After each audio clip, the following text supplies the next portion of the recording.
I think personally, I think they've separated their professional lives, but I think what's really a great problem for them now, as of in the last few weeks, is that Meghan has got no real income anymore. She's finished. A man who she abandoned for months to the media and now presents her mother, Doria, speaking for the first time, telling outright lies about her ex-husband.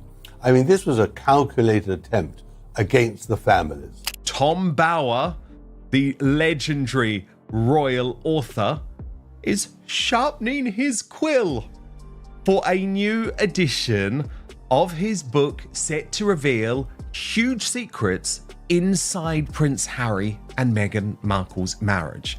Well, you know, Piers, you're the first person to say how limited Prince Harry is, unfortunately, and how his wife trades off her husband's fame and fortune, or not so great fortune now. I mean, this is the problem, but we're still interested because, after all, he's a great character in our modern day. And so he became hypersensitive and blamed the media for the crashes of his relationships, never thinking that they could have something to do with himself. So he's a very complicated, depressed, unintelligent man who is seeking a role and has got really nobody on whom he could rely, which is in the end where Meghan stepped in. I mean, a needy man met a woman who could help him with his needs. Very aggressive PR for the Sussexes, got way beyond herself because she really doesn't understand the British royal family or Britain, but understands how to project her clients. And so I think she got it wrong by leaking it or even letting anyone know about it. And of course, the news today that Harry's memoir is going to be published in the near future will just alarm the royal family here in England about what he's actually going to say to earn his money. But I do think that when you're mocked so publicly as they've been, their value begins to nosedive pretty quickly. And I don't think they're finding any more sources of income. Last week, we brought to you fresh news that Harry had been staying at the San Vicente bungalows to take a break from his family, despite owning a sprawling Montecito property together with Guesthouse. And this week, those rumours are intensifying. Tom Bower has just uncovered a detail that shifts everything we believed about Harry and Meghan's relationship. According to the experienced royal author, a clause hidden inside their prenuptial agreement, page 14, section 7, was signed by Harry without fully grasping its real meaning. Once you hear what that clause contains, it becomes clear why Meghan quietly brought back Sunshine Sachs in January 2026. It also explains why she has been discreetly shifting funds since 2022. And it makes sense why Tom Bower claims Harry is on the verge of losing everything he has. Herself. And Meghan herself. In the months before she met Harry, was setting up paparazzi pictures in London. She now acts as if the paparazzi are literally the devil incarnate. She begged the paparazzi to photograph her and they wouldn't. And when they did, she says, "Oh, I don't want to, I'm hurt." And that ridiculous story about how they first met, the whole thing was a tissue of inaccuracies, to be polite. Well, because what do you make of that? Because as you know, Harry was always very insistent. But before we explain what that clause actually states, you need to understand why Tom Bower is the only person capable of finding it. He is not a rumor blogger sharing stories from a laptop at home. He is a former barrister and BBC investigative reporter who spent 4 decades exposing powerful figures who believed they were beyond reach. He brought down Robert Maxwell, the disgraced media magnate. He laid bare Mohammed Al-Fayed's business dealings.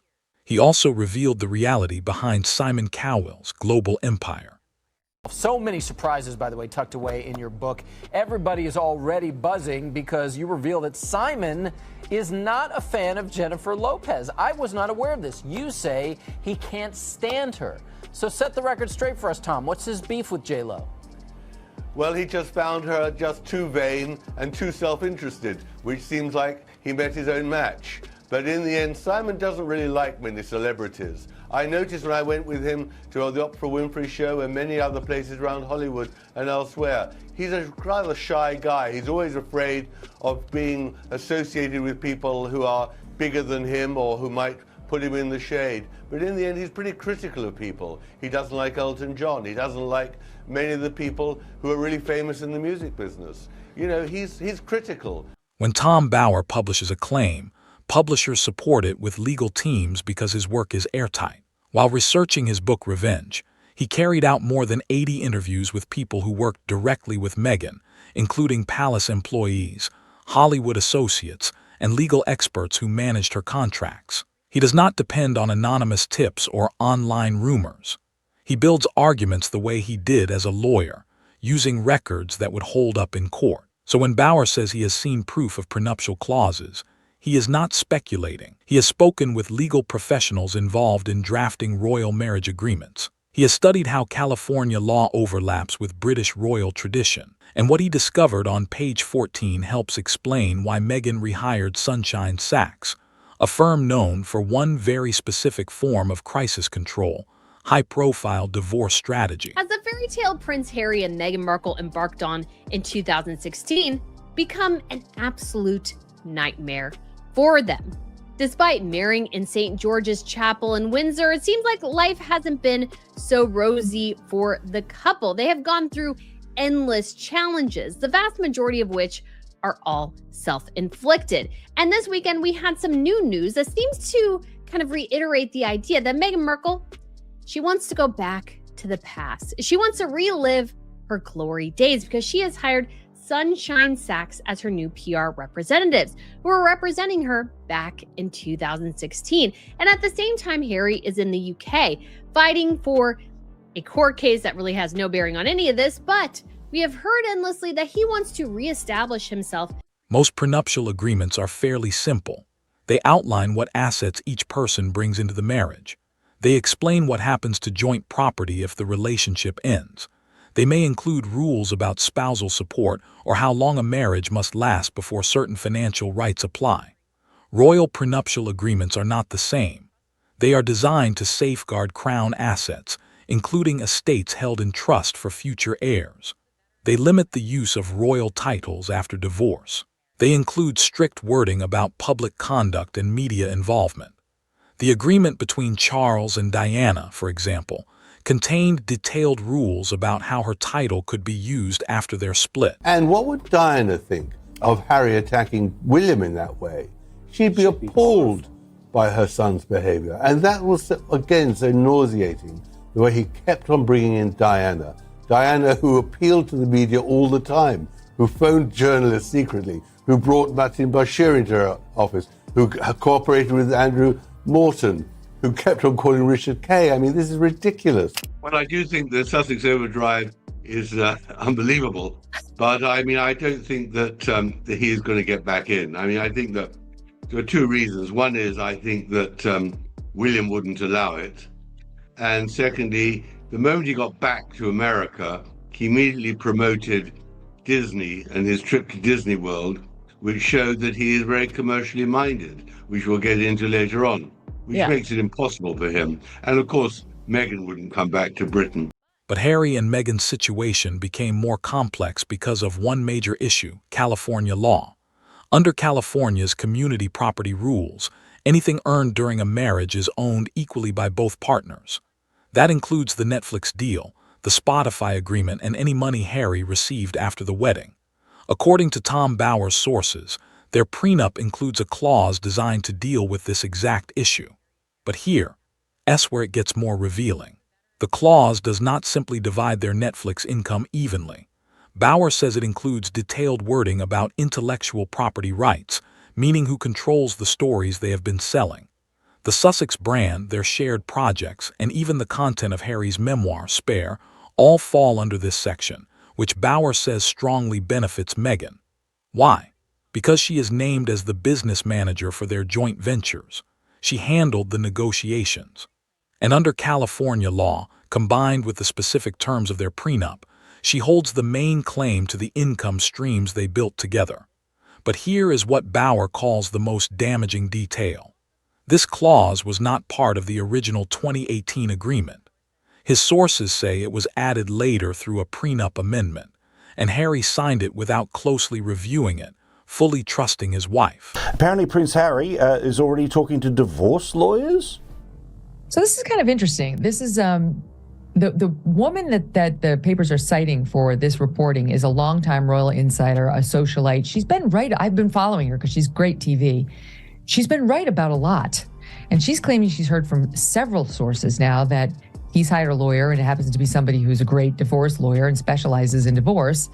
And it dovetails on other reports that he is spending a lot of his time in 2 hotels, one of which is in Montecito, another of which is not too far away, as an escape from her. It's entirely plausible. All they've done for 5 years is complain and moan and see themselves as downtrodden victims.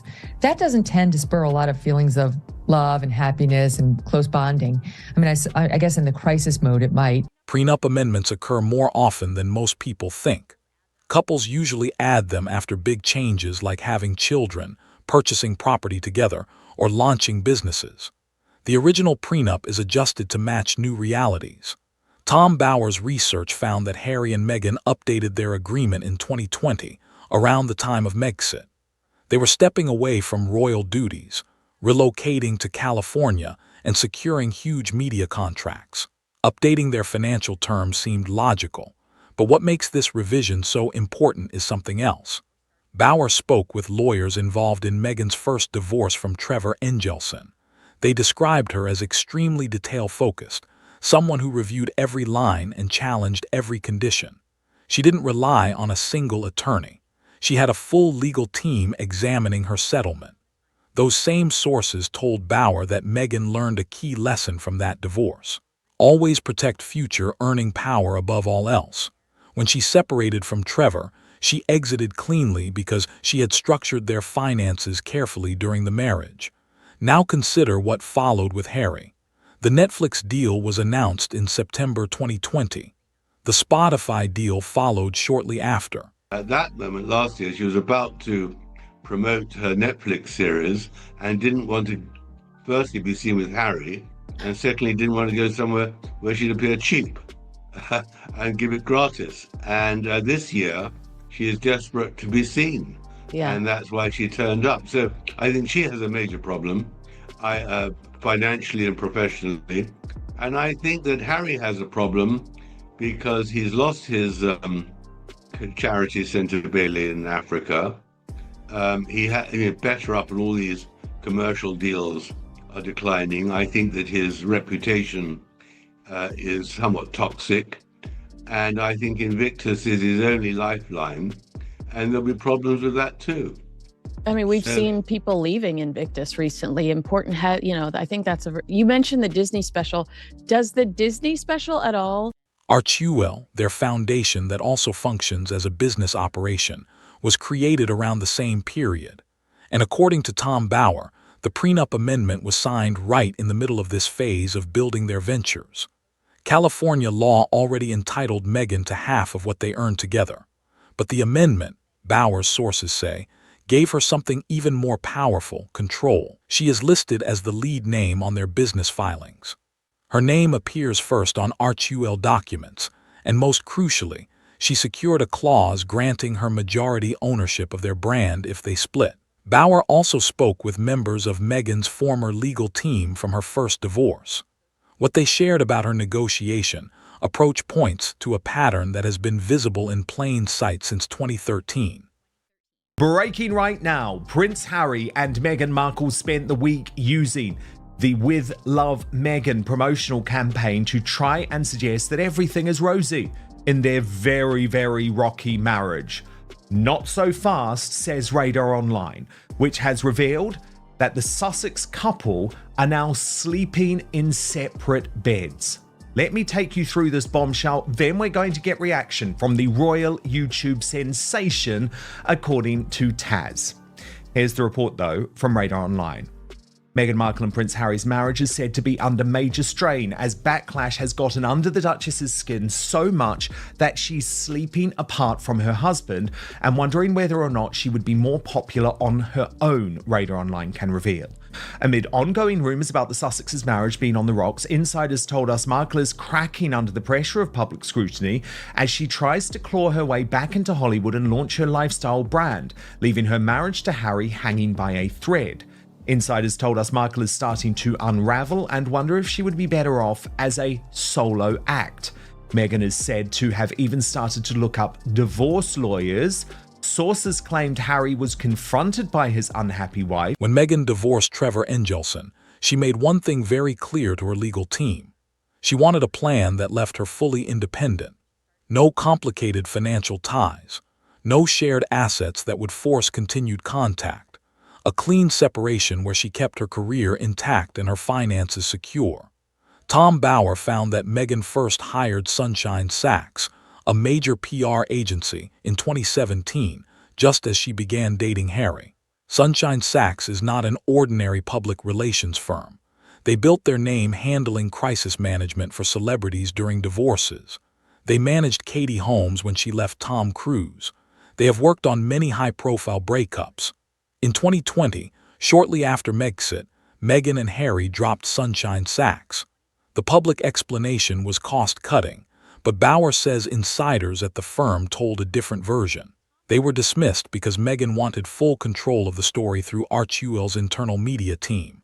Jump ahead to January 2026. Meghan hires Sunshine Sachs again. Why now? Bower says the reason is clear to anyone who understands divorce publicity.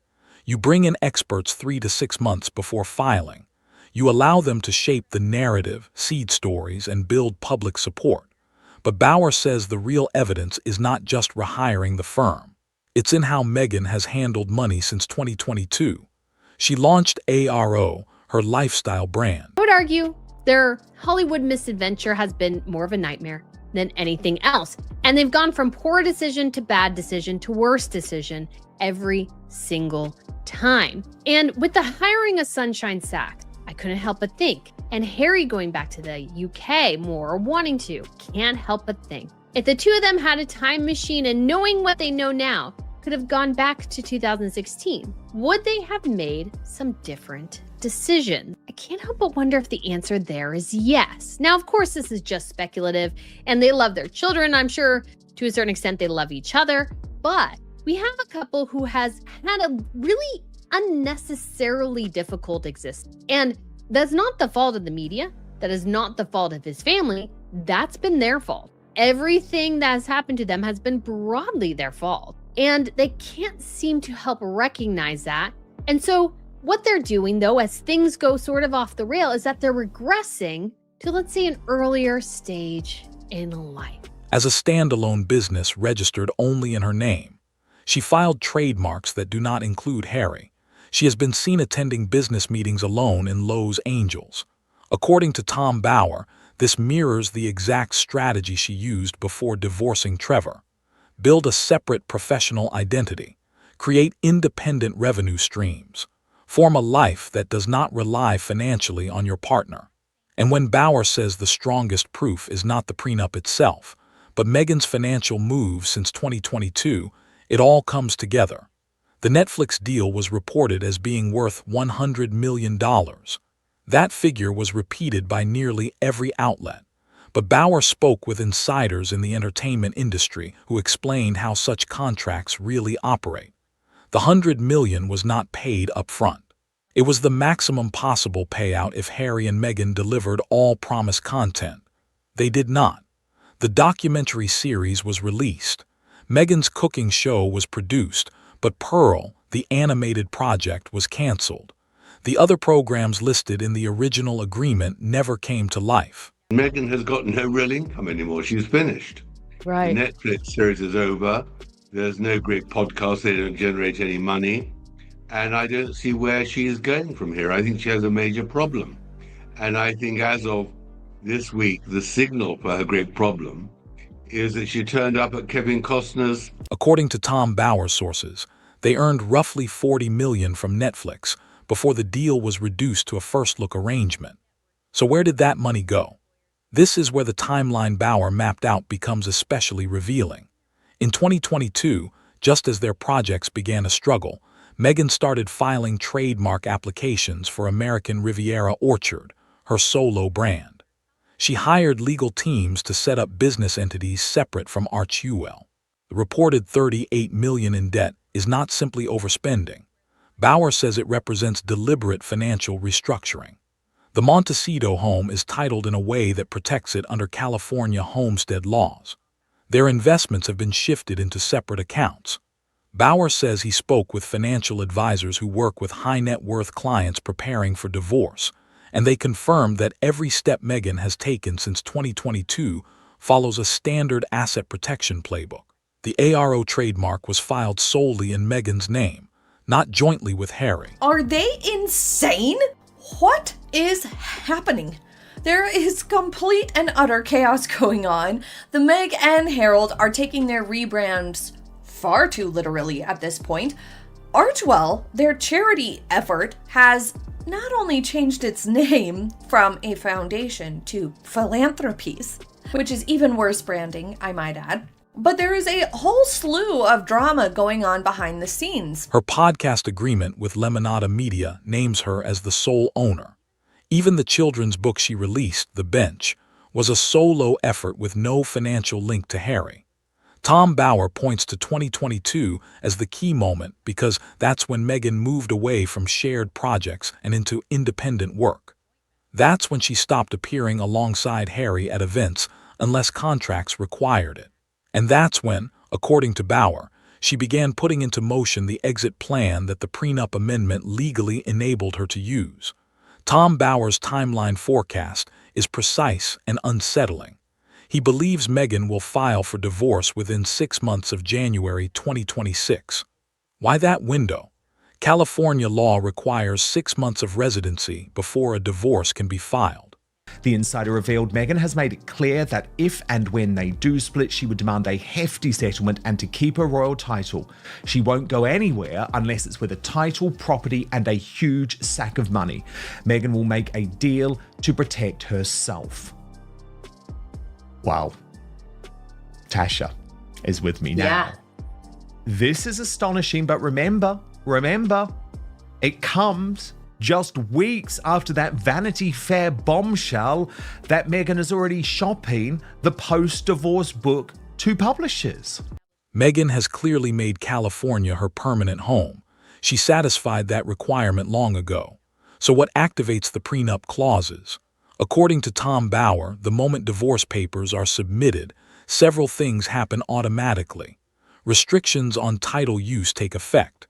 The division of assets begins. And most critically, the intellectual property clause decides who controls their brand. From that point on, Harry risks losing the Montecito property, which could be sold to split assets. He loses majority control of Archewell. He may also lose custody of the children, since they are California residents and Meghan is listed as the primary caregiver. And under the prenup amendment Bauer says Harry signed without fully understanding, he loses the right to profit from his own royal story beyond what is already published. The custody issue is especially complex.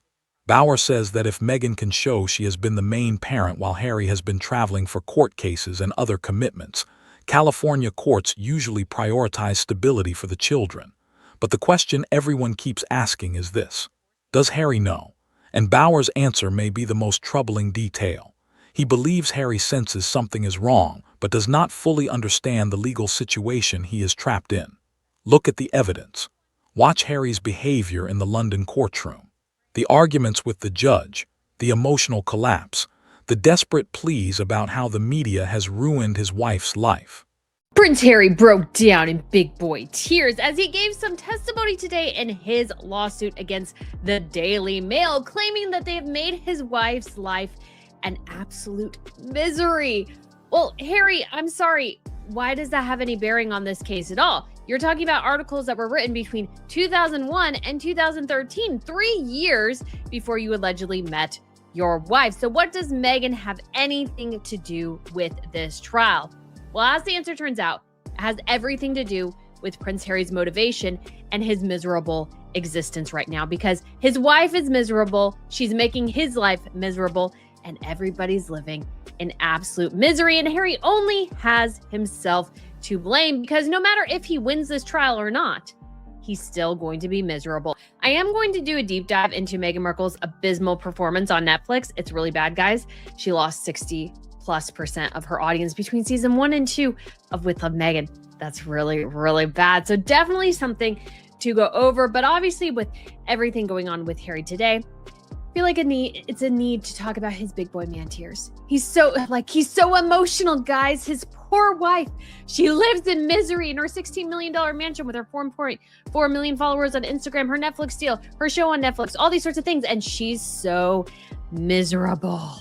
Tom Bauer says that is not the behavior of a man secure in his marriage. That's someone who knows something is broken, but doesn't understand what went wrong or how to repair it. Sources close to Harry told Bauer he feels more isolated than ever. His legal advisors reportedly warned him about the financial risk of his lawsuits, but Meghan encouraged him to continue. Why would she support legal battles that could drain their finances unless she knew those debts would fall on him alone once a divorce was filed? Tom Bauer's final conclusion is chilling. Harry signed away his future on page 14, clause 7, and he is only now starting to realize it. That's the full picture. Tom Bauer has exposed a prenup clause that could leave Harry with nothing while Meghan walks away with the brand, the majority of assets, and the children. The amendment signed in 2020 was not meant to protect their marriage. It was meant to prepare for its collapse. What do you think? Did Meghan plan this from the start? Or is Tom Bauer connecting dots that aren't really there? Share your thoughts in the comments. And if you want to see what happens when this divorce is officially filed, make sure you're subscribed and notifications are turned on.